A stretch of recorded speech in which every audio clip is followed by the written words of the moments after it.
조국의 민정수석실 검사장 후보에게 당신 황교안 라인이냐라고 해서 지난 7월 검찰의 승진 인사를 앞두고 이 황 대표와 인연 있는 간부에게 여러 차례 전화를 한 정황이 드러났다. 그러면서 이건 역시 코드 인사에 개입한 것이다라는 얘기가 조선일보의 기사에 좀 실려 있습니다. 사실관계의 유무는 조금 더 따져보도록 하겠습니다. 다른 기사로 좀 가보겠습니다.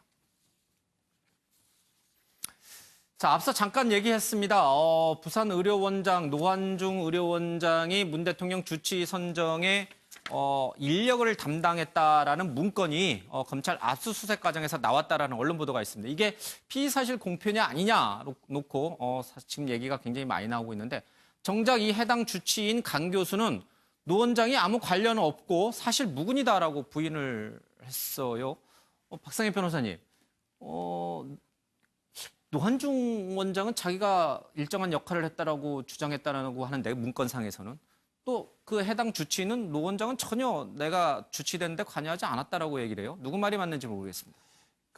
아까도 우리 윤 원장님께서 말씀하셨지만 이게 오전에 압수수색을 하고 오후에 이 언론이 보도가 됐습니다. 그래서 이게 일반적인 취재 경로라고 보기에는 굉장히 좀 쉽게 상상할 수 없는 상황이죠. 그냥 일반적으로 아무리 기자가 많다고 해도 압수물 분석과 이런 시간들이 걸리기 때문에 그런 생각이 들고 지금 뭐 이 물건을 본 적도 없고 이 사실 기사 자체, 이 사실 여부를 확정할 수 없기 때문에 쉽게 말씀드릴 수 없지만 만약에 이 말 그대로라면 가끔 이렇게 뭐 어떤 인사가 이루어지면 자꾸 숟가락 얹는 사람들이 있습니다. 그래서 큰 비중이 있는 본인도 잘 알지도 못하는 사람이라고 하니까 큰 비중이 있는 자기의 어떤 공치사가 아니었을까 이렇게 생각을 해봅니다. 이 부분 역시 검찰이 좀 들여다보기 위해서 압수수색을 한 거니까요. 좀 살펴보겠습니다. 자, 오늘 매경 춘추의 김희준 서울대 명예교수가 쓴 글이 하나 있는데 과학 논문 쓰기인데 외국어고 2학년 학생 신분이라 하더라도 논문에 발표될 실험의 주요 부분을 주도적으로 수행했고 결과를 충분히 이해해서 썼다면은 제1 저자도 충분히 가능하다. 나도 과거에 그 정도로 뛰어난 과학고나 외국어고 학생들을 여러 만나보았다라고 얘기를 하고 있습니다.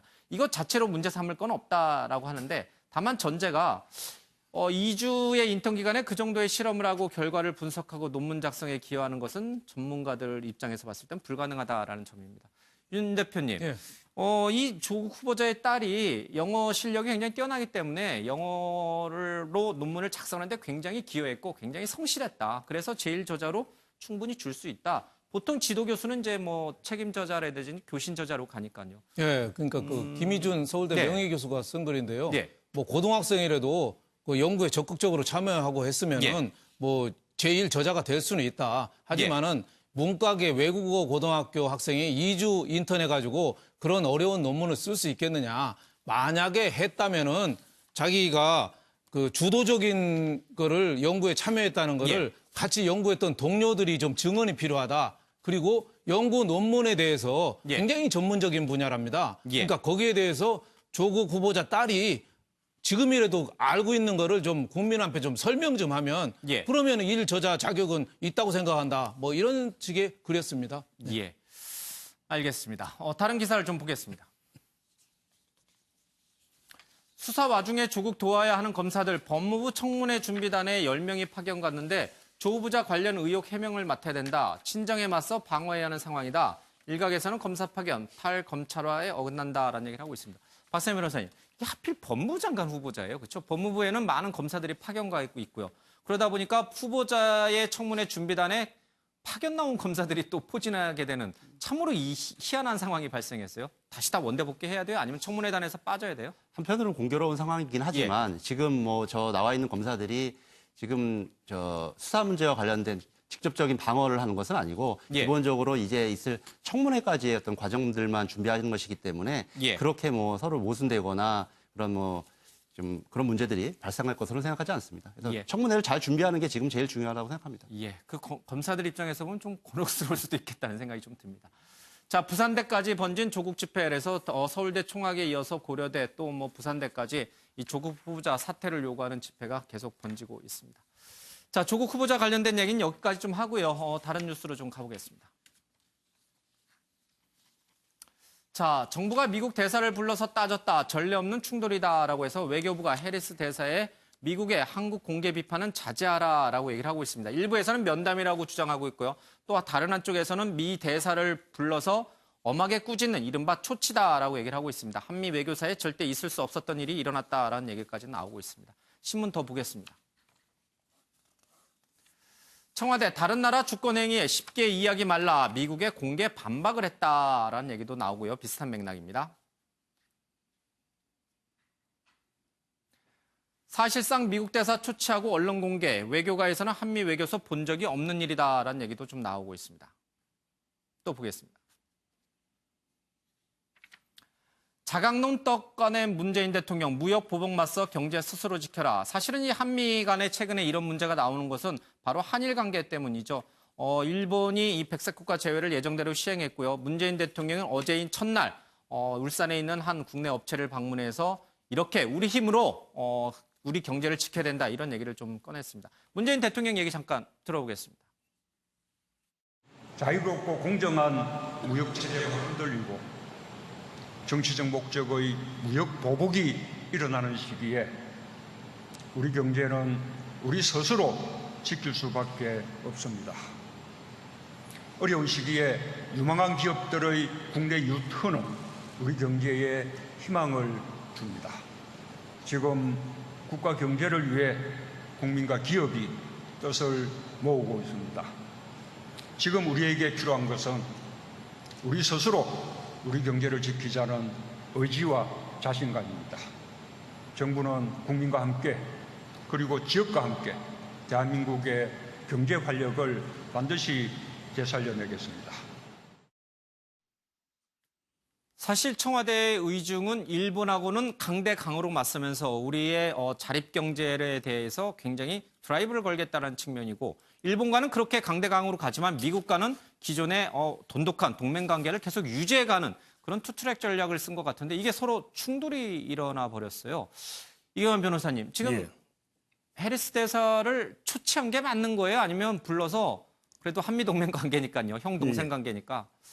뭐 좀 잘해줘라 왜 이러냐라고 얘기를 한 건가요? 예, 뭐 우리 입장에서는 초치라고 절대 얘기하지 않겠죠. 그런데 예. 해리스 대사 입장에서는 초치로 느껴지겠죠. 왜 그런 전례가 별로 없었으니까.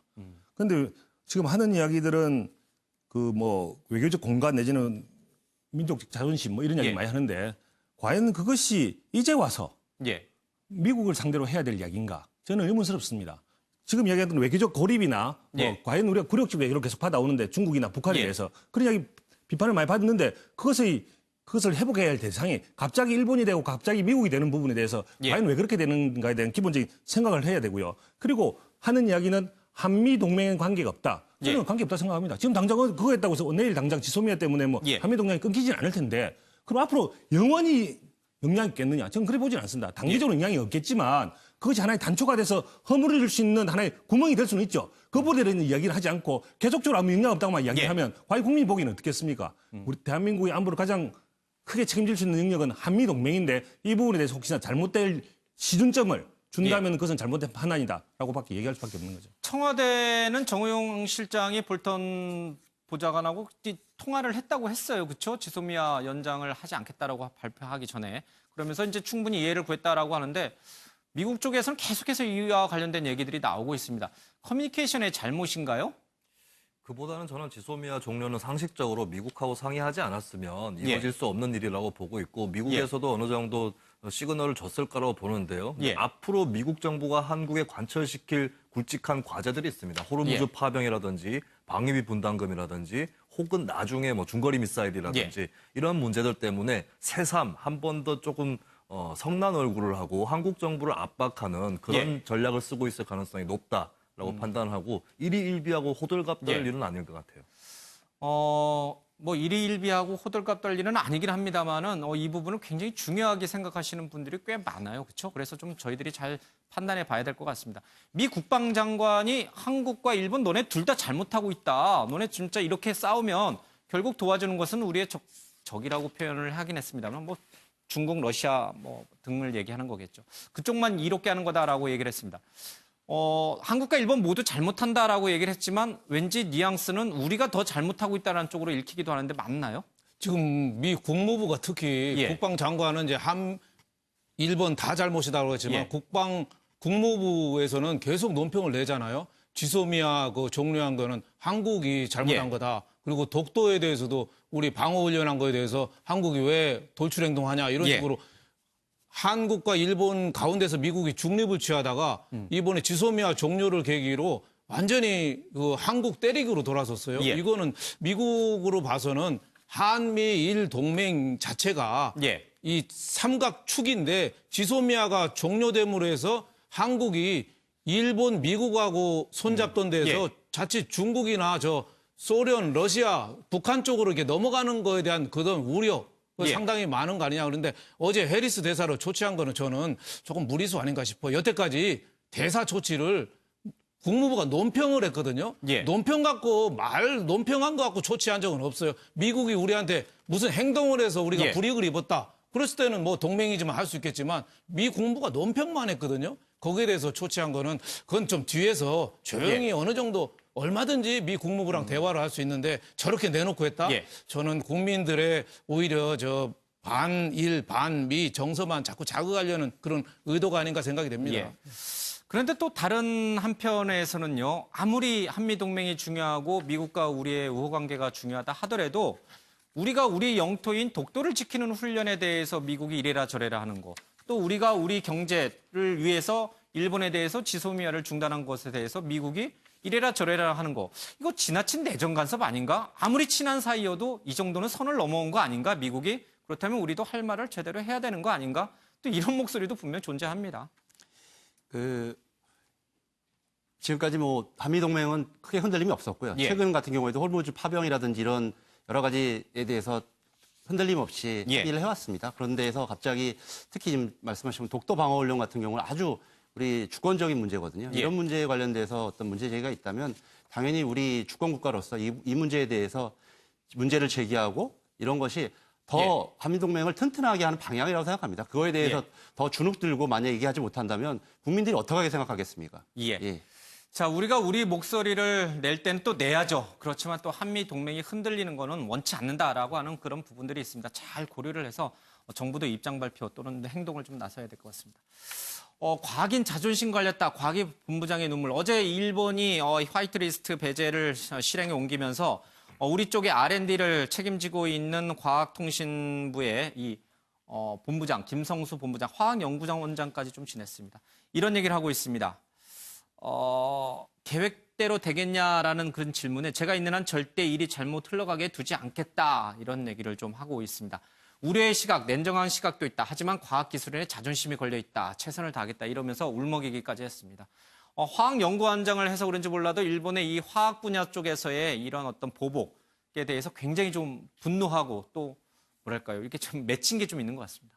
얼마나 어깨가 예. 무겁겠어요. 평생을 저 과학자로 살아오신 분 아니에요. 그리고 한국화학연구원에서 예. 몸 바쳐서 일했는데 지금 부품 소재 이거 개발을 해야 되는데 갈 길이 이게 부품 소재가 10년, 20년에 금방 되는 게 아니잖아요. 예. 정부에서는 빨리 좀 해냈으면 하고 국민들의 그 요구사항은 많은데 예. 실제 과학기술이라는 게 하루 이틀에 되는 건 아니니까 예. 그 답답한 마음, 그 애국 충정 갖고 기술 개발이 되는 건 아니잖아요. 예. 그러니까 과학기술본부장이 그 답답한 마음, 그 안타까움 뭐 예. 그런 심정이 좀 복합돼 있다 이렇게 생각이 됩니다. 네. 그동안 R&D를 담당해 왔기 때문에 우리가 일본에 어느 정도 뒤처져 있는 현실을 누구보다 잘 알고 있지만 그렇다고 여기에서 물러나지 않겠다. 최선을 다해서 성과를 내겠다. 이런 정신이면요. 충분히 지금의 이런 일본과의 어떤 위기 상황을 잘 극복해 나갈 수 있을 것 같습니다. 우리 R&D 연구원분들 또 기업들이 좀 힘을 내야 될 때인 것 같습니다. 다른 기사 하나 마지막으로 더 보겠습니다. 자, 일본의 이런 파상적인 경제 공세 속에서 우리 경제가 위기에 처해 있습니다. 그러니까 노사도 이제는 조금 다른 모습을 좀 보이고 있습니다. 현대차가 8년 만에 무분교로 노사 합의에 전격 합의를 이뤄냈습니다. 이런 부분은 참 박수 쳐주고 싶은 그런 생각도 좀 듭니다. 네, 사진으로 보는 이슈 김유진 아나운서의 이슈컷 보고 오겠습니다. 이슈들을 사진으로 살펴보는 시간 이슈컷입니다. 첫 번째 이슈 태그는 추석 선물입니다. 보름 앞으로 다가온 추석, 청와대가 국고유공자 등 1만 4천여 명에게 보낼 추석 선물을 공개했습니다. 충남 서천의 소곡주와 부산 기장의 미역, 전북 곡창의 땅콩, 강원도 정선의 곤드레 나물로 구성된 특산물 4종 세트인데요. 추석이라고 값비싼 선물로 부담을 주고 받기보단 진심을 담은 인사 한마디가 때론 더 귀한 선물이 되지 않을까 싶습니다. 두 번째 이슈 태그는 로봇 심판입니다.